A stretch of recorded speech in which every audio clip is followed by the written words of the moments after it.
Hello everyone, welcome back to this new video. साथियों, आप सभी का स्वागत है इस नए सेशन में। जैसा कि आप देख पा रहे हैं, सेशन को स्टार्ट करने से पहले एक दो बातें मैं बताना चाहूँगा यूपीपीसीएस और आरओआरओ एग्ज़ाम के रिलेटेड। ठीक है, जैसा कि आपने देखा यूपीपीसीएस का एग्ज़ाम हुआ और आरओआरओ जो फरवरी में, उसमें करंट अफेयर के प्रश्न किस तरीके से बन रहे हैं या फिर कितने डीप पूछे जा रहे हैं, तो उसको लेके कुछ एक नई शुरुआत की है हमने यहाँ पर। देखिएगा कि सबसे पहले तो हम कोशिश करेंगे, यहाँ पे हमारी रहेगी कि एक मंथली मैगजीन को कवर करें। ठीक है? ध्यान से सुनते चलिएगा और ये बिल्कुल आपके लिए एकदम फ़ायदेमंद होने वाला है। तो देखिएगा कि सबसे पहले एक मंथली मैगज़ीन कवर करेंगे किसको, उसको हम कवर करेंगे टॉपिक वाइज़, ठीक है? एक कंप्लीट कोई मैगज़ीन कवर करना है। क्यों? क्योंकि अब सिर्फ़ मंथली जो आप देख पा रहे हैं कि टॉप 100 या इस तरीके से क्वेश्चन पढ़ के जो है ना, ख़ास करके ये जो एग्ज़ाम है यूपीपीसीएस और आरआरओ, इसमें बहुत ज़्यादा बेनिफिट नहीं हो रहा है। तो अब कुछ स्ट्रैटेजी को चेंज करनी पड़ेगी और डिटेल में जाना पड़ेगा। उसके साथ-साथ कवर करेंगे हम महत्वपूर्ण वन लाइनर, ठीक है? जो सारे वन लाइनर हैं इस मैगज़ीन पे आधारित, उसके बाद से करेंगे उसका पूरा मोस्ट इम्पोर्टेंट एमसीक्यू फॉर्मेट में प्रैक्टिस। यानी एक ही तो पहले हम करेंगे आपका मंथली मैगज़ीन, ठीक है? इस तरीके से कवर अप करेंगे इन सारे पॉइंट्स में, और जो आपका इम्पोर्टेंट महत्वपूर्ण टॉपिक वाइज़ हम कह रहे हैं कवर करने के लिए, ये पूरा एनालिसिस करने के बाद मैं आपको दिखा रहा हूँ कि इसमें कौन-कौन से टॉपिक कवर होंगे। जैसे कि आज का क्लास है खेल का, आप देख पा रहे हैं खेल वाला आज का क्लास है। तो इस तरीके से पूरा दिसंबर महीने का जो है करंट अफ़ेयर कवर होगा। यहाँ से आगे हम किस तरीके से बढ़ेंगे तो ध्यान दीजिएगा। अभी आपका जो जनवरी चल रहा है, इस जनवरी का हम एक सेशन ला रहे हैं वीकली करंट अफ़ेयर का, ठीक है? वीकली करंट अफ़ेयर का। इसमें क्या है कि वीकली में आपको थोड़ा आइडिया लग जाएगा क्या-क्या चीज़ें न्यूज़ में रही हैं, क्या-क्या चीज़ें चर्चा में रही हैं। तो आपका वीकली करंट अफ़ेयर ये जो आपका आप देख पा रहे हैं, इस तरीके से आपका एक क्लास आ भी चुका है वीकली। तो इसको पहले कीजिए, ठीक है? इसको आप किए रहेंगे तो आपको पता रहेगा पूरे महीने में क्या-क्या चीज़ें हुई हैं, वन लाइनर एमसीक्यू फॉर्मेट में है ना? ये चीज़ आपको वहाँ से कवर करनी है। उसके बाद से क्या करना है, जैसे जनवरी कंप्लीट होगा, जनवरी के कंप्लीट होते हम क्या कराएँगे आपसे, स्टार्ट करेंगे उस महीने के कोई एक मैगज़ीन। तो उस मैगज़ीन में कंप्लीट कराएँगे पहले टॉपिक वाइज़ में क्या-क्या रहेगा वो भी बताएँगे। फिर उसके बाद से उसके कंप्लीट वन लाइनर कराएँगे, फिर एमसीक्यू फॉर्मेट में प्रैक्टिस कराएँगे। इतना सारा सोच के लेकर आएँगे आप सभी के लिए, और ये बहुत ही हेल्पफुल रहेगा अब जो आपका यूपीपीसीएस और आरआरओ एग्ज़ाम है, ठीक है? क्योंकि अब जो परीक्षा की रणनीति है थोड़ा-सा अलग तरीके से करके आपको पढ़ना पड़ेगा, और ये चीज़ आपके लिए बहुत ज़्यादा हेल्पफुल करेंगी। महत्वपूर्ण टॉपिक में जो टॉपिक वाइज़ हम कवर करेंगे, इसमें देखिएगा रिपोर्ट अंक सूचकांक एक प्रश्न रह रहा है, योजना और कार्यक्रम से रह रहा है एक प्रश्न, ठीक है? उसके बाद से पुरस्कार सम्मान से रह रहा है, खेल, स्पोर्ट और युद्धाभ्यास। ये कुछ ऐसे आप देखेंगे 2, 4, 5, 6 टॉपिक है, इसके साथ-साथ चर्चित व्यक्ति रह रहे हैं, जिसमें नियुक्ति और निधन है। क्या है? नियुक्ति और निधन है। तो ये सारे टॉपिक से जो आपके प्रश्न सीधे-सीधे बन रहे हैं यूपीपीसीएस और आरओ में, ठीक है? ये तो बात हो गई टॉपिक वाइज़ कराने की। उसके बाद से टॉपिक वाइज़ जब हो जाएगा तब क्या करेंगे हम लोग, उसके बाद से टॉपिक वाइज़ के बाद से हमने आपको दिखाया क्या चीज़ कि हम करेंगे महत्वपूर्ण वन लाइनर एक फैक्ट्स के रूप पे उसका रिवीजन। उस रिवीजन करने के बाद एक क्लास के बाद हम आपको क्या कराएँगे, मोस्ट इम्पोर्टेंट जो एमसीक्यू फॉर्मेट में है, आपसे जो भी वहाँ से बन पाएँगे प्रश्न 50, 60, 70, 100 वो करा देंगे। तो 1 महीने का तो आपका ये कंप्लीट हो जाएगा, ठीक है? कंप्लीट इस तरीके से। और जो आने वाला अलग से महीने का रह रहा है वीकली करंट अफेयर, तो वीकली में आपसे 40 से 50 प्रश्न जो करा रहे हैं, उसके साथ-साथ 200 प्रश्नों की प्रैक्टिस हो जाएगी। अब हमें नहीं लगता है कि यहाँ से इसके बाद से आपका जो यूपीपीसीएस 2025 होगा, जब भी होना कैलेंडर तो भी आने दीजिए, जब भी होगा एग्ज़ाम 25 का, वो और आरओआर जो भी एग्ज़ाम होगा, उसमें आपका करंट अफ़ेयर का क्वेश्चन नहीं छूटेगा। अब जितना डायमेंशन्स बन सकता था, जिस तरीके से काफ़ी डीप एनालिसिस करने के बाद कहाँ से प्रश्न बन रहे हैं, किस टॉपिक से बन रहे हैं, सारी चीज़ें देखने समझने के बाद से ये चीज़ डिसाइड किया गया है कि 2 तरीके से कवर किया जाए। अभी हाल जो हम लोग जनवरी में हैं, ठीक है? तो जनवरी जब चल रहा है, तो चलने दीजिए, इसको चलते के साथ हम लोग वीकली इसका कवर करेंगे। और जैसे जनवरी का और इसके साथ-साथ पीछे जाएँगे। अभी मान लीजिए दिसंबर का करा रहे हैं मैगज़ीन से, कोई एक मैगज़ीन लेके, ठीक है? दिसंबर, उसके बाद से कराएँगे आपका, फिर इसे पीछे चलते चलेंगे, पीछे 6 महीना और 6 महीना आगे। तो इस तरीके से पूरा आपका 1 साल का करंट अफ़ेयर कवर हो जाएगा। और हम चाहते हैं कि जितने भी लोग ये वीडियो देख रहे हैं, मतलब जो भी लोग हैं, एक सीरियस एस्पिरेंट्स है तभी आप इस तरीके से रेगुलर फॉलो कर रहे हैं। तो ध्यान दीजिएगा, हम चाहेंगे कि आप कमेंट करके इसमें अपनी राय ज़रूर दें कि करंट अफ़ेयर का जो आपका ये फ़ोबिया है, जो आपके प्रश्न गलत हो रहे हैं, ये अब गलत ना हो, इस तरीके से रणनीति लेके चला जाएगा। और कंप्लीट आपको इस तरीके से पूरा का पूरा आपका एक शेड्यूल हमने आपको दे दिया इस तरीके से। और जो ये आपके मंथली मैगज़ीन का आएगा, तो अगले महीने, मतलब जो महीना जैसे मान लीजिए जनवरी कंप्लीट हो गया है, तो अगले महीने फरवरी तक 10 तारीख तक या 15 तारीख तक, मतलब 10 से 15 दिन लेने के बाद जो भी एनालिसिस करने के बाद प्रश्न बनेंगे, उस तरीके से प्रश्न बना के हम आपको यहाँ पे स्टार्ट कराएँगे। तो बेहद ही महत्वपूर्ण रहेगा, और चाहेंगे कि आप कमेंट करके अपनी राय ज़रूर दें, ताकि इससे पता चले कि हाँ, आप लोग कितने इसको लेके सीरियस हैं। और ये वाला वीकली सेशन मिस मत कीजिएगा, इसको करते रहिए ताकि आपको एक ओवरव्यू मिल जाएगा पूरे जनवरी का, ठीक है? और स्टार्ट करेंगे तब अपने टॉपिक वाइज में। आज का मेरा पहला टॉपिक है, देखेंगे स्पोर्ट्स। स्पोर्ट्स में अब यहाँ पे हम लोग जो पढ़ेंगे सिर्फ एमसीक्यू नहीं रहेगा, डिटेल फॉर्म में जो मैगजीन से कंप्लीट इंपॉर्टेंट रहेगा, ये क्रॉनिकल मैगजीन से देखिएगा इंपॉर्टेंट नए आयोग के पैटर्न का सा पूरा डिटेल में हम लोग यहाँ पे चर्चा करेंगे। तो आई होप सो कि ये बात आपको समझ में आ गई होगी। स्टार्ट करेंगे आज के अपने सेशन को और वन बाय वन करके देखिएगा, देखेंगे हर एक न्यूज़ को क्या क्या इसमें एस्पेक्ट्स हैं, क्योंकि अब जो एग्जाम के क्वेश्चन बन रहे हैं अलग तरीके से बन रहे हैं। पहला टॉपिक है स्पोर्ट्स में, जो दिसंबर में चर्चा में रहा, ठीक है।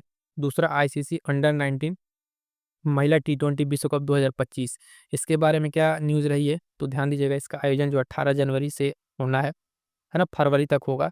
इंपॉर्टेंट ध्यान रखना है, आयोजन कहाँ हो रहा है तो मलेशिया में हो रहा है। 16 टीमें भाग लेंगी और भारतीय महिला टीम की कप्तान जो है निकी प्रसाद रहेंगी, ठीक। पहला संस्करण की अगर बात करें तो जनवरी 2023 में दक्षिण अफ्रीका में इसका आयोजित हुआ था और विजेता भारतीय महिला टीम रही थी इंग्लैंड को हराकर। तो देखिएगा अब जो प्रश्न स्टेटमेंट वाले आपके बनेंगे, ये पूरा पर्सपेक्टिव जो है आपका इस करंट अफेयर को पढ़ाने का स्पेशल फोकस आपका यूपी पीसीएस और आरओआरओ एग्जाम है। क्या है? स्पेशल फोकस आपका यूपी पीसीएस और आरओआरओ एग्जाम है। तो देखिएगा आईसीसी का अंडर-19 ये महिला टी20 विश्व कप है, ठीक है। दूसरा बार इसका आयोजन हो रहा है। आयोजन कहाँ होगा तो मलेशिया में होगा, ये पॉइंट इंपॉर्टेंट रखना है। और पहला संस्करण अभी कहाँ हुआ है तो 2023 में जब इसका पहला संस्करण हुआ था उसमें भारत जीता था। क्लियर रहेगा। आगे बढ़ते हैं, जो देखिए इसमें बहुत सारे पॉइंट्स हैं, लेकिन जो इंपॉर्टेंट एग्जाम पर्सपेक्टिव उतने पॉइंट बता के हम आपको आगे बढ़ेंगे। आईसीसी पुरुष का जो चैंपियन ट्रॉफी 2025 होना है, इसके बारे में लेके क्या न्यूज़ रही है तो ध्यान दीजिएगा। ये आयोजन इसका पाकिस्तान में होना है। पाकिस्तान के साथ दुबई में एक दुबई का जो अंतर्राष्ट्रीय क्रिकेट स्टेडियम है वहाँ पे इसको स्टार्ट किया जाएगा, ठीक है। तो पाकिस्तान प्लस दुबई को मिला के किया जा रहा है आईसीसी। इसमें कुल 8 टीमें भाग ले रही हैं, ग्रुप ए ग्रुप बी की टीमें इससे ज़्यादा ध्यान नहीं है। पहली बार इंपॉर्टेंट ये रहेगा कि पाकिस्तान जो है 1996 के बाद से, ध्यान दीजिएगा, पहली बार कोई आईसीसी जो विश्व का विश्व स्तर पे कोई क्रिकेट टूर्नामेंट है उसकी मेज़बानी कर रहा है, ठीक है। तो ये चर्चा का विषय रहा कि आईसीसी जो पुरुष चैंपियन ट्रॉफी आयोजन पाकिस्तान, और ये इसके बारे में एक फैक्ट याद रखिएगा। आगे बढ़ते हैं, चैंपियन ट्रॉफी के बारे में 1-2 पॉइंट देख लीजिए। चैंपियन ट्रॉफी क्या है? अब यहाँ पर कुछ लोग ये बिल्कुल मत कहिएगा कि जल्दी-जल्दी पढ़ाइए या फिर ऐसे पढ़ा दीजिए, है ना, कि इस तरीके से करा दीजिए। देखिए अलग-अलग सेगमेंट है, जो सेगमेंट में आपको पढ़ना है उस सेगमेंट में आप आके पढ़िए। एमसीक्यू की अलग वीकली क्लासेस चल रही हैं, ठीक है। मंथली हम आपको इसका एमसीक्यू लाएँगे वो अलग रहेगा, वन लाइनर लाएँगे अलग रहेगा। अब आपको ऊपर है आप किस तरीके से पढ़ना चाहते हैं। अगर पूरी क्लास करेंगे प्रॉपर तो ये यहाँ पे डिटेल वाली क्लास करा रहे हैं, ये वाला टॉपिक वाइज़, तो इसमें रहेगा आपको कोई पॉइंट छूटेगा नहीं। टॉपिक वाइज़ सारा रहेगा, एक्सप्लेनेशन रहेगा, इसमें इंपॉर्टेंट पॉइंट्स रहेंगे। इसके बाद इसका वन लाइनर, उसके बाद से एमसीक्यू, है ना? इस तरीके से आप 3 तरीके से जब तैयार करेंगे तो करंट अफेयर आपका गलत नहीं होगा। इस चीज़ को ध्यान रखिएगा और ध्यान में रख के तैयारी कीजिएगा। तो चैंपियन ट्रॉफी के इतिहास के बारे में देखेंगे। पहला संस्करण इसका 1998 में हुआ था, बांग्लादेश दक्षिण अफ्रीका चैंपियन रहा था। इसके पहले जो विजेता भारत का याद रखिएगा, 2013 में एक बार भारत इसमें विजेता रहा है। आगे बढ़ेंगे, देखेंगे पहला जो एसीसी एशिया कप का महिला अंडर-19 टी20 का विश्व कप है, इसका आयोजन से रिलेटेड तो दिसंबर में इसका आयोजन हुआ, है ना? कोलंबपुर मलेशिया में इम्पोर्टेंट रहेगा आयोजन। फाइनल मैच जो है वहीं हुआ। भागीदार टीमें कितनी थी इससे आपको ज़्यादा नहीं, विजेता और उपविजेता ध्यान रखिएगा कौन बना। तो भारतीय महिला क्रिकेट टीम यहाँ पर जो है इसकी विजेता रही थी, किसको हरा के तो बांग्लादेश को हरा के। एक बार फिर से इसको रिकैप करा रहे हैं, समझिएगा। जो एशिया का आपका महिला अंडर-19 टी20 कप का विश्व कप है, मलेशिया में आयोजन होता है। विजेता आपकी भारतीय महिला टीम यानी भारत भारत रहता है, उपविजेता बांग्लादेश रहता है। फाइनल मैच की सर्वश्रेष्ठ खिलाड़ी जो है अ, गुंगडी त्रिशा रही हैं भारत की, ये पॉइंट आपको ध्यान में रखना है। बात करेंगे, थोड़ा-सा पॉइंट देख लेंगे किसके बारे में, तो एशियाई क्रिकेट परिषद। एशियाई क्रिकेट परिषद से संबंधित कुछ पॉइंट क्या है कि इसकी स्थापना जो 1983 में नई दिल्ली में होती है, एशियाई क्रिकेट सम्मेलन के नाम से। इसका नाम बदल दिया था कब? 1993 में। एशियाई क्रिकेट परिषद कर दिया गया। मुख्यालय इसका दुबई यूएई में है और अध्यक्ष इस टाइम इस कौन है? शम्मी सिल्वा इसके अध्यक्ष हैं। तो ये सारे पॉइंट आपके स्टैटिक के भी यहाँ पे कवर हो जाते हैं। अगर स्टैटिक से पॉइंट बनता है तो भी आपके पॉइंट यहाँ पे कवर हो जाते हैं, ठीक है।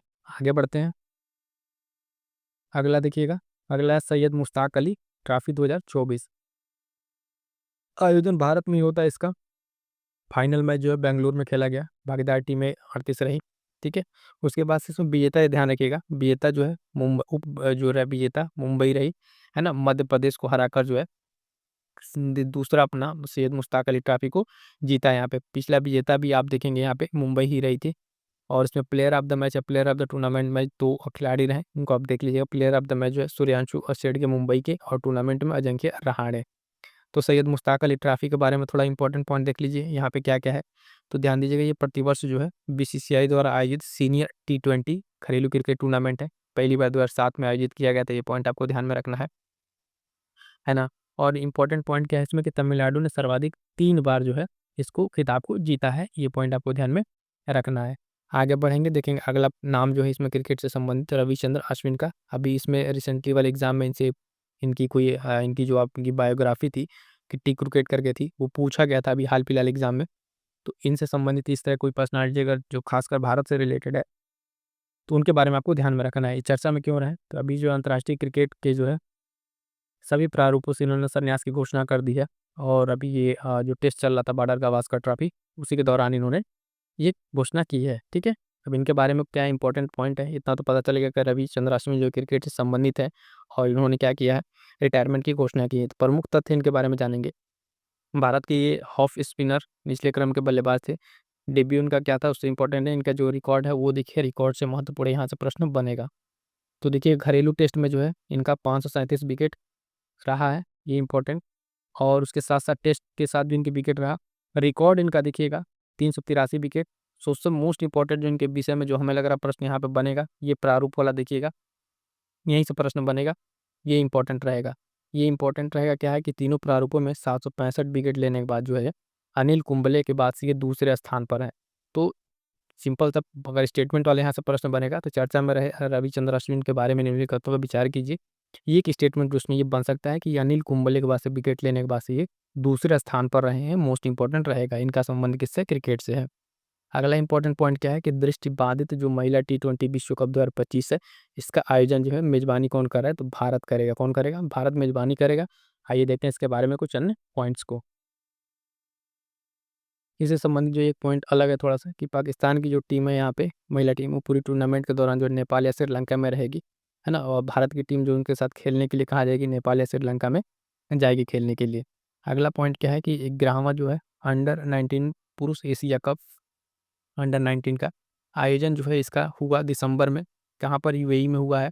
आयोजक जो आप जानते हैं ACC रहा है, इसका विजेता रहा है बांग्लादेश, इसमें भारत को हरा के, है ना। अब देखिएगा 2 पॉइंट है।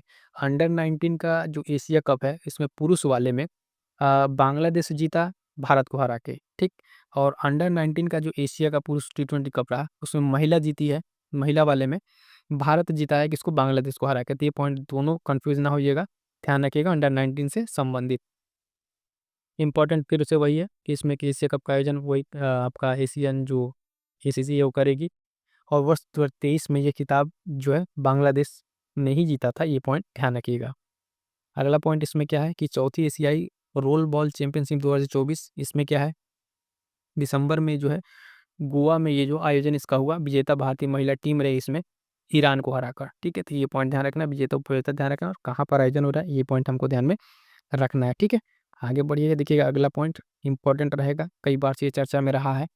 क्या रहा है, फीफा वर्ल्ड कप फुटबॉल से संबंधित 25वां फीफा पुरुष फुटबॉल विश्व कप 2034। देखिएगा अभी इसका जो इसके पहले हुआ है ना, 22वां हुआ था, कतर 22 वाला मेजबान उसमें कतर था। उसके साथ साथ अन्य नाम जो घोषणा हो रहे हैं वो भी हमें ध्यान रखना है, इसे ध्यान दीजिएगा। 25वें के लिए सऊदी अरब का नाम आया है जो 2034 में इसकी मेजबानी करेगा। तो अब यहाँ से क्रम एक बार समझ लीजिएगा और यही क्रम से प्रश्न बनेगा, अगर स्टेटमेंट बना तो, या फिर मिलान करने वाला भी बन सकता है। 22वां फीफा विश्व कप 2022 जो मेजबान था कतर, है ना, उस समय विजेता कौन था, अर्जेंटीना था। 23वां विश्व कप जो है 2026 में आयोजन होगा, ये कहाँ पर होगा, तो मेजबान रहेगा मैक्सिको, कनाडा और USA रहेगा। 3 देश मिलकर इसको होस्ट करेंगे 23वां वाले के लिए जो 2026 में होगा। 2030 का भी अनाउंसमेंट हो गया 24वां फीफा विश्व कप के लिए जो 2030 में होगा। इसमें 6 मेजबान देश रहेंगे, स्पेन, पुर्तगाल, मोरक्को, उरुग्वे, अर्जेंटीना, पराग्वे, ये देश रहेंगे। इसके बाद से जो 25वां होगा उसके लिए क्या किसको घोषित किया गया है, तो सऊदी अरब को किया गया है 2034 के लिए ये होगा, ठीक। इसके बारे में कुछ जान लीजिए कि फीफा विश्व कप जो है इसके बारे में पहला संस्करण इसका 1930 में हुआ था, है ना। उस टाइम जी उरुग्वे मेजबान था, विजेता अर्जेंटीना था, ये इंपॉर्टेंट रहेगा। आयोजन जो इसका होता है हर 4 वर्ष में होता है, 2 बार नहीं हुआ है आयोजन, है ना। कब कब 42 और 46 में द्वितीय विश्व युद्ध के कारण नहीं हुआ है। सबसे सफल टीम इसमें जो रही है ब्राजील रही है, अब तक 5 बार खिताब जीती है फीफा वर्ल्ड कप का। अन्य विजेता में देखिएगा जर्मनी और इटली 4-4 बार ये जीत चुके हैं, ठीक है। तो ये सारे पॉइंट्स आपको ध्यान में रखने हैं और ये क्रम याद रखिएगा, ध्यान दीजिएगा कि 22वां, 23वां, 24वां मिलान करने के लिए पूछा जा सकता है। अगला प्रश्न जो इम्पोर्टेंट रहेगा पॉइंट यहाँ से कि महिला फीफा विश्व कप 2027, ठीक है, इम्पोर्टेंट लगा लीजिएगा। आयोजन जो है इसका जून-जुलाई 27 में कहाँ होगा? ब्राज़ील में होगा। महिला फीफा विश्व कप 27 जो है ना? ब्राज़ील में भागीदार टीमें वही 32 रहेंगी और ब्राज़ील जो है पहला दक्षिण अमेरिका देश होगा जो फीफा महिला वर्ल्ड कप की मेज़बानी करेगा। तो ये अपने आप में एक अलग इम्पोर्टेंट पॉइंट रहेगा, ये स्पोर्ट्स से रिलेटेड, तो ध्यान दीजिए यहाँ से प्रश्न आपका बनेगा कि ब्राज़ील जो है पहला दक्षिण अमेरिका देश होगा जो महिला फीफा विश्व कप की मेज़बानी करेगा। 2027 में ये होने वाला है। कुछ इम्पोर्टेंट इसमें बात अगर देखें इसकी इम्पोर्टेंट कुछ चीज़ें, प्रमुख तथ्य जो है ध्यान दीजिएगा। तो स्थापना 1904 पेरिस, फ्रांस में, ठीक। फुटबॉल और जो है फुटसल और बीच सॉकर का जो विश्व नियामक निकाय है, सदस्य देश नहीं इतना ध्यान रखा, मुख्यालय याद रखिएगा और अध्यक्ष जो वर्तमान में बदलते रहते हैं, तो करंट अफेयर में आप पढ़े ही हैं। मुख्यालय याद रखिएगा ज्यूरिख स्विट्ज़रलैंड में, ये इंपॉर्टेंट रहेगा इतने सारे पॉइंट्स में। अगला इंपॉर्टेंट क्या है कि द बेस्ट फीफा अवार्ड 2024, इसमें क्या-क्या पॉइंट्स हैं देखिए। तो आयोजन जो इसका है दोहा, कतर में होता है, कहाँ पे? जो द बेस्ट फीफा अवार्ड है, इसमें जो है विजेताओं की सूची है। आप एक बार सूची देख लीजिए इसमें क्या-क्या है ना? ज़्यादातर इम्पोर्टेंट सर्वश्रेष्ठ खिलाड़ी और महिला खिलाड़ी ही रहता है। तो विनीसियस जूनियर जो है ये ब्राज़ील के रहे इसमें विजेता और महिला में जो है एताना बोनमाटी स्पेन की ये रहीं। बाकी इसमें कोच, पुरुष कोच, महिला कोच, गोलकीपर, है ना? फीफा प्ले अवार्ड ये आप एक बार देख लीजिएगा। उतना इम्पोर्टेंट नहीं रहता, बस 2 पॉइंट इसमें ध्यान रखिएगा, जो ज़्यादा महत्वपूर्ण मैं वो यहाँ पे चर्चा कर दे रहा हूँ। ये पॉइंट आप एक बार देख ज़रूर लीजिएगा। आगे बढ़िएगा, देखिएगा निशानेबाजी से संबंधित। ये भी इम्पोर्टेंट रहेगा देखिएगा। इम्पोर्टेंट क्यों कह रहे हैं कि देखिएगा भारत इसकी मेज़बानी करेगा। 11वां आईएसएसएफ जो जूनियर शूटिंग विश्व कप 2025 का होना है, ये भारतीय राष्ट्रीय राइफल संघ ने घोषणा की है कि भारत इसकी मेज़बानी करेगा 2025 वाला। यह पहली बार होगा जब भारत इस प्रतियोगिता की मेज़बानी करेगा, तो बहुत ही महत्वपूर्ण है। सीधे-सीधे ये प्रश्न बनेगा कि जो 11वां आईएसएसएफ जूनियर शूटिंग विश्व कप 2025 है, इसका आयोजन या मेज़बानी कौन देश कर रहा है? तो ध्यान दीजिएगा, अपना प्यारा भारत कर रहा है और इसलिए बहुत ही महत्वपूर्ण रहेगा इस बार के लिए कि भारत मेज़बानी कर रहा है, ठीक है? तो ये पॉइंट ध्यान में रखना है। इसके संबंधित अन्य पॉइंट क्या है कि इसकी शुरुआत, प्रतियोगिता की शुरुआत 2016 में हुई, है ना? अंतर्राष्ट्रीय निशानेबाजी जो खेल महासंघ है उसके द्वारा, और ये जो है भारत के लिए तीसरा शीर्ष स्तरीय आयोजन है जो 3 साल के भीतर में इस तरीके का आयोजन हो रहा है। पिछले आयोजन की अगर आप बात करेंगे इसके आईएसएसएफ के आयोजन की, तो भोपाल ने 2023 में सीनियर आईएसएसएफ का जो विश्व कप की मेज़बानी किया और नई दिल्ली 2024 में शूटिंग विश्व कप फाइनल का आयोजन किया गया। तो ये सारे पॉइंट्स याद रखिएगा स्पोर्ट्स से संबंधित। अगला पॉइंट क्या है? कबड्डी से रिलेटेड है। कबड्डी, महिला कबड्डी विश्व कप 2025 मोस्ट इम्पोर्टेंट लगा लीजिए। क्यों? क्योंकि देखिए बिहार के राजगीर स्पोर्ट में हो रहा है। बिहार में हो रहा है, राज्य स्पेशल भी है, बहुत ही महत्वपूर्ण प्रश्न रहेगा। बिहार के भी जो भी कोई एग्ज़ाम हो रहा है, खासकर स्टेट पीसीएस या फिर अन्य कोई एग्ज़ाम, उसमें ये इम्पोर्टेंट रहेगा। महिला कबड्डी विश्व कप 2024 का आयोजन बिहार में, राजगीर में होगा ये, ठीक है? ये आयोजन बिहार में दूसरी बार होगा और यहाँ पे ध्यान दीजिएगा, देश भागीदार देश हैं, इसमें 14 देश है, उसमें ध्यान नहीं देना, बाकी आपको इतना इम्पोर्टेंट रखना कहाँ पे ये हो रहा है, ठीक है? महिला कबड्डी के बारे में अगर जाने, विश्व कप इसका आयोजन जो अंतर्राष्ट्रीय कबड्डी महासंघ के द्वारा किया जाता है। पहला जो महिला कबड्डी विश्व कप है 2012 में पटना, बिहार में आयोजित किया गया था। तो ये पॉइंट आपको ध्यान में रखना है, ठीक है? अगला पॉइंट है, ध्यान दीजिएगा। अगला कह रहा है 38वां जो है राष्ट्रीय खेल, इससे इम्पोर्टेंट क्या है कि मेज़बान जो इसमें भारत ही रह रहा है। भारतीय ओलंपिक संघ का 38वां जो इसके लिए चुना गया है, उत्तराखंड मेज़बान रहेगा। कौन रहेगा? उत्तराखंड मेज़बान के रूप में चुना गया है और इस जनवरी से फरवरी 25 में इसका आयोजन होगा। शुभंकर याद रखिएगा। राज्य पक्षी जो हिमालयन है, मोनाल, जिसे मौली भी कहा जाता है, ये इसके पॉइंट रहेंगे, इसको आपको ध्यान में रखना है, ठीक है? मेज़बान हमें याद रखना है 38वां राष्ट्रीय खेल, मेज़बान आपका उत्तराखंड और इसका शुभंकर आपको ध्यान में रखना है। आगे बढ़िएगा, देखिएगा अगला पॉइंट, प्रमुख बिंदु में इसमें क्या है कि इसके बाद जो शीतकालीन खेल होंगे वो पहली बार जम्मू कश्मीर और लद्दाख के बाहर आयोजित किए जाएँगे, ठीक है? पहली बार इसमें जो कुछ गेम है, कलारी-पट्टू, योगासन, है ना, मल्लखंब और राफ्टिंग जैसे खेलों का प्रदर्शन इसमें शामिल रहेगा, ठीक है? आगे बढ़िएगा, देखेंगे अगला पॉइंट एथलीट से संबंधित है। एथलीट से संबंधित क्या है? 12वां जो है विश्व पैरा एथलीट चैंपियनशिप 2025। इसमें क्या है? आयोजन ध्यान रखिएगा, नई दिल्ली में हो रहा है। कहाँ पे? नई दिल्ली में हो रहा है और ये मार्च-वार्च में स्टार्ट होगा इसके लिए, ठीक है? और इसमें एक इम्पोर्टेंट पॉइंट क्या है, जो इम्पोर्टेंट है मैं आपको सीधे से बता रहा हूँ, देखिए ये ये चैंपियनशिप भारत में पहली बार, एशिया में चौथी बार आयोजित की जा रही है। ठीक, तो 12वां जो विश्व पैरा एथलीट चैंपियनशिप है को पहली बार आप देखेंगे भारत में, और इस तरीके से जो रिकॉर्ड है यहाँ पे आपको देख सकते हैं। इसमें एक और इम्पोर्टेंट पॉइंट क्या है, भारत की उपलब्धि क्या है, 2024 में जो है वर्ल्ड पैरा एथलेटिक्स चैंपियनशिप में भारत ने 6 स्वर्ण सहित 17 कुल पदकों के साथ छठा स्थान हासिल किया था। ये भारत की उपलब्धि है, आप ध्यान में रखिएगा। अगला क्या है, 10वां एशिया प्रशांत जो है बधिर खेल 2024, इसका आयोजन जो यहाँ पर कहाँ हुआ, अभी दिसंबर में मलेशिया में हुआ, है ना, मलेशिया में हुआ। और इसमें अन्य कोई इंपॉर्टेंट पॉइंट जो भारत से संबंधित है, ये ध्यान रखिएगा, भारत ने कुल पदक जो है इसमें कितने जीते, 55 है, जिसमें 8 स्वर्ण, 18 रजत और 29 कांस्य पदक जीते। एथलीट में जो कुछ अलग नाम है जो आपको ध्यान रखना है, कौन कौन से, जैसे प्रियंका परम राज, इनका नाम याद रखिए, एथलेटिक्स में स्वर्ण और रजत पदक इन्होंने हासिल किया। रिधम शर्मा का नाम याद रखिएगा, रिले स्पर्धा में स्वर्ण इनका है, 400 मीटर बाधा दौड़ में रजत पदक, दो पदक इनका नाम है। विनीत मणि 400 मीटर में गोल्ड है इनका, और सान्या डोंगरे जो है महिलाओं के 400 मीटर रिले में स्वर्ण पदक। तो ये पॉइंट आपको ध्यान में रखना है, कुछ जो इंपॉर्टेंट उपलब्धियां रही हैं। ठीक है, बात करेंगे अगला पॉइंट जो है वो किससे संबंधित है साथियों, तो ध्यान दीजिएगा, हॉकी से संबंधित है। 11वां पुरुष हॉकी जूनियर एशिया कप 2024, सीधा सीधा ध्यान रखिएगा, आयोजन जो है इसका नवंबर दिसंबर में इसका हुआ, कहाँ पे, मस्कट ओमान में, मस्कट ओमान में इसका आयोजन हुआ है। आयोजक कौन है, तो एशियाई हॉकी महासंघ द्वारा इसको आयोजन किया गया। बाकी सीधे सीधे ध्यान देखिए, विजेता कौन रहा, तो विजेता भारत रहा है, पाकिस्तान को हरा के इसमें बना है, ये पॉइंट आपको ध्यान में रखना है। भारतीय हॉकी टीम ने लगातार दूसरी बार ये खिताब जीता है, ये पॉइंट ध्यान रखिएगा।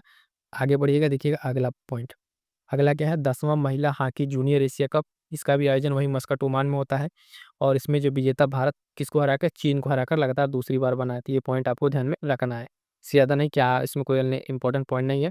आगे देखिएगा, बैडमिंटन का आ गया, बैडमिंटन वाले में देखिए कि उड़ीसा मास्टर्स बैडमिंटन का जो खिताब 2024 है, इसका आयोजन जो है उड़ीसा में हुआ। ठीक, उड़ीसा में हुआ। अन्य कोई पॉइंट इसमें जो इंपॉर्टेंट है आपको बता देते हैं, तो इसमें देखिएगा जीता कौन, पुरुष एकल वाला ध्यान रखिएगा, ऋत्विक संजीवी जो सतीश कुमार भारत के ये विजेता रहे पुरुष एकल में, और पुरुष एकल वाले में बाकी पुरुष युगल महिला, इंपॉर्टेंट इसमें एक ही ध्यान रखिएगा, पुरुष वाले में भारत युगल के जीते विजेता रहे, इनका नाम बस आपको ध्यान में रखना है। ज़्यादातर अगर पूछा जाएगा यहाँ से प्रश्न यही पूछा जाएगा, बाकी अन्य आप यहाँ पे देख सकते हैं। अगला ध्यान दीजिएगा कि सैयद मोदी अंतर्राष्ट्रीय बैडमिंटन प्रतियोगिता 2024 जो है, इसमें क्या क्या है, जिसका आयोजन जो है आपका इंदौर में होता है, इंदौर, ठीक है, इंडोर स्टेडियम में, कहाँ पे, उत्तर प्रदेश के लखनऊ में, उत्तर प्रदेश के लखनऊ में इसका होता है, इंडोर स्टेडियम है ये। सैयद मोदी अंतर्राष्ट्रीय बैडमिंटन प्रतियोगिता उत्तर प्रदेश के लखनऊ में ये हुआ। आयोजक आपका जान ही रहे, वही बैडमिंटन संघ रहेगा। विजेता कौन रहा है इसमें, तो ध्यान दीजिएगा, विजेता भारत की पीवी सिंधु और लक्ष्य सेन इसमें विजेता रहे। क्रमशः ये जो महिला और पुरुष एकल वर्ग के खिताब इन्होंने जीता है। ठीक है, तो भारत के पीवी सिंधु और लक्ष्य सेन आपको इसमें ध्यान में रखना है। महिला युगल और बाकी अन्य पॉइंट्स भी आप यहाँ पर देख लीजिएगा, उतना इंपॉर्टेंट नहीं है, लेकिन जो भारत के इस तरह के खेलों में जो इंपॉर्टेंट है प्रदर्शन है, वो प्रदर्शन आपको ध्यान में रखना है। आगे बढ़िएगा, देखिएगा अगला क्या है इंपॉर्टेंट, गुवाहाटी मास्टर्स बैडमिंटन खिताब 2024, इसमें क्या है, इसका आयोजन जो है गुवाहाटी असम में हुआ, और विजेता सतीश करुणाकरण, ठीक है, सतीश करुणाकरण भारत के ही है, जो चीन के जू जुआन चेन को हराकर अपना सुपर 100 वाला बैडमिंटन खिताब जीता है। तो पुरुष भारत एकल में भारत के विजेता रहे, तो ये पॉइंट आपको ध्यान में रखना है। महिला एकल में चीन की जीती, इसमें भारत के अनमोल खरब को हराकर, तो ये पॉइंट आपको ध्यान में रखना है महिला पुरुष करके। अगला यहाँ का इस बार का मोस्ट इंपॉर्टेंट और स्पेस स्टेटमेंट वाला प्रश्न बनेगा साथियों, ध्यान दीजिएगा, ये बहुत ही महत्वपूर्ण है, सारा का सारा पॉइंट यहाँ का अच्छे से समझ लीजिएगा। शतरंज, ठीक है, शतरंज उसके साथ इसमें है क्या, तो ध्यान दीजिएगा कि विश्व शतरंज चैंपियनशिप 2024 मोस्ट इंपॉर्टेंट लगा लीजिए, आने वाले आप आगामी एग्जाम में यहाँ से प्रश्न आपको देखने को मिलेगा। हुआ क्या कि आयोजन जो इसका आपका सिंगापुर में आयोजन हुआ है ना, आयोजक विश्व शतरंज जो शासी निकाय है उसने आयोजन किया। विजेता कौन है, तो भारत के डी गुकेश, चेन्नई भारत। उप विजेता कौन है, चेन्नई के सॉरी चीन के जो है डिंग लीरेन। इसमें इंपॉर्टेंट क्या रहा है, तो बहुत सारे रिकॉर्ड इसमें बने हैं इस वाले चेस चैंपियनशिप में, है ना, नाम तो याद ही रहिएगा, ये डी गुकेश का, चेन्नई भारत से ये रहे। रिकॉर्ड देखिए इसमें क्या क्या बना है, बहुत ही महत्वपूर्ण रहेगा। पहला रिकॉर्ड क्या है कि डी गुकेश जो है 18 वर्ष में सबसे कम उम्र के विश्व चैंपियनशिप जो शतरंज के बने हैं, उन्होंने ये बने हैं। उसके बाद से क्या है कि इस तरह के रिकॉर्ड बनाने वाले जो है ये रूस के गैरी कास्परोव का रिकॉर्ड तोड़ा है, जो उन्होंने 1985 में 22 वर्ष की आयु में बनाया था रिकॉर्ड, विश्व चैंपियन बने थे। महज 18 वर्ष की आयु में डी गुकेश ने ये कर दिखाया है। और डी गुकेश जो है विश्व इसमें शतरंज चैंपियनशिप बनने वाले 18वें खिलाड़ी हैं। ये पॉइंट याद रखिए कि स्टेटमेंट के तौर पे। और 2 पॉइंट और जो इसमें इंपॉर्टेंट है कि विश्वनाथन आनंद के बाद विश्व शतरंज चैंपियनशिप बनने वाले ये दूसरे भारतीय होंगे। पहली बार विश्वनाथन आनंद कब जीते थे? 2007 में ये चैंपियनशिप जीतने वाले ये 15वें खिलाड़ी थे। तो डी गुकेश 18 वर्ष की उम्र में जीत रहे हैं और ऐसा करने वाले भारत से दूसरे खिलाड़ी हैं और सबसे कम उम्र में करने वाले भी इन्होंने ये रिकॉर्ड बनाया है। तो ये पॉइंट आपको ध्यान में रखना है। क्लियर है? तो ये पॉइंट बहुत इंपॉर्टेंट रहेगा। अगला पॉइंट है फीडे विश्व युवा अंडर रैपिड और ब्लिट्स चैंपियनशिप 2024। सिंपल सा याद रखिए, ठीक है। इसका आयोजन जो है ना, स्लोवेनिया में हुआ। कहाँ पे? स्लोवेनिया में इसका आयोजन हुआ। ये पॉइंट आपको ध्यान रखना है। और इसमें चेन्नई के ग्रैंड मास्टर जो प्रणव वेंकटेश है, इन्होंने इसमें गोल्ड पदक जीता है। ठीक है, आगे बढ़ेंगे। अगला पॉइंट देखेंगे फार्मूला 1 रेस वाला, फार्मूला 1 मोटर रेस। इसमें क्या क्या हुआ है? तो 23वीं कतर ग्रांड प्रिक्स खिताब 2024, ठीक है। इसका आयोजन आपका देखिए कहाँ पे हो रहा है? तो कतर में हो रहा है इसका आयोजन, दिसंबर में हो चुका है। विजेता ध्यान रखिएगा रेड बुल टीम, ठीक है। रेड बुल टीम के ड्राइवर जो हॉलैंड निवासी मैक्स वर्स्टेपर रहे हैं। मैं ज़्यादातर रिकॉर्ड इसमें जो बनता है इन्हीं के नाम पे बनता है फार्मूला 1 रेसिंग में, तो इनका नाम ये ध्यान रखिएगा। उसके बाद से फार्मूला 2 वाले में आ जाइए, कंस्ट्रक्टर चैंपियनशिप 2024। इसका आयोजन आबू धाबी में होता है। और जो है इसमें जो जीतने वाले हैं सुरेश कुश, ठीक है। ये भारतीय हैं और ये पहले ऐसे भारतीय बने हैं जो इस तरह के चैंपियनशिप में खिताब जीत रहे हैं। जिससे पहले वे रेस के पोल में जो है पोजीशनिंग हासिल करने वाले पहले भारतीय खिलाड़ी बने थे। तो ये इनका नाम याद रखिए। कुछ अब इस तरीके से नाम जो अलग अलग आ रहे हैं। भारतीय रेसर कुश मैनी जो है आबू धाबी में इन्होंने जीता। ये पॉइंट आपको ध्यान में रखना है। अगला इंपॉर्टेंट जो है खेलो इंडिया विंटर गेम्स 2025 से संबंधित है। इसमें क्या क्या बताया गया है? तो 2 चरण में आयोजित होगा। लद्दाख में एक बार होगा और दूसरा जम्मू एंड कश्मीर में होगा। शामिल प्रतियोगिताएं, बाकी सारी चीज़ें इसमें शुभंकर और शुरुआत खेल देख लीजिएगा। खेलो इंडिया विंटर गेम्स की शुरुआत 2020 से हुई थी, ठीक है। तो ये था कुछ इंपॉर्टेंट, अगर आप देखें यहाँ पे खेल से संबंधित जो सारे के सारे करंट अफेयर हैं टॉपिक वाइज में। आज हमने जो पहला खेल समाप्त किया है और ये खेल पूरे पूरे कब के थे? दिसंबर के थे। और आगामी क्या क्या खेल कहाँ कहाँ पे होने वाला है, ये सारी चीज़ें। तो स्पेशल आई की ये चीज़ आपको पूरा सेशन समझ में आ गया होगा। 4 से 5 क्लास लगेंगे, जो इंपॉर्टेंट टॉपिक है वो कवर हो जाएंगे पूरे 1 महीने के। उसके बाद से एक क्लास में वन लाइनर, ठीक है, वन लाइनर हो जाएगा, फिर एमसीक्यू। इस तरीके से पूरा महीने का आपका कहीं भटकना नहीं पड़ेगा आपको। मैगजीन एक मंथली और वीकली करंट अफेयर आपका चल ही रहा है। तो आई होप सो कि सारी बातें आपको समझ में आ गई होंगी। जो आपके डाउट्स हो कमेंट करके बता दीजिएगा। और पीडीएफ के लिए मैं बता दूं, पीडीएफ के लिए टेलीग्राम चैनल जीएस सक्सेस मंत्रा है, वो आप ज्वाइन जरूर कर लीजिएगा, ठीक है। मिलते हैं तब तक किसी नेक्स्ट वीडियो में। तब तक के लिए थैंक यू सो मच।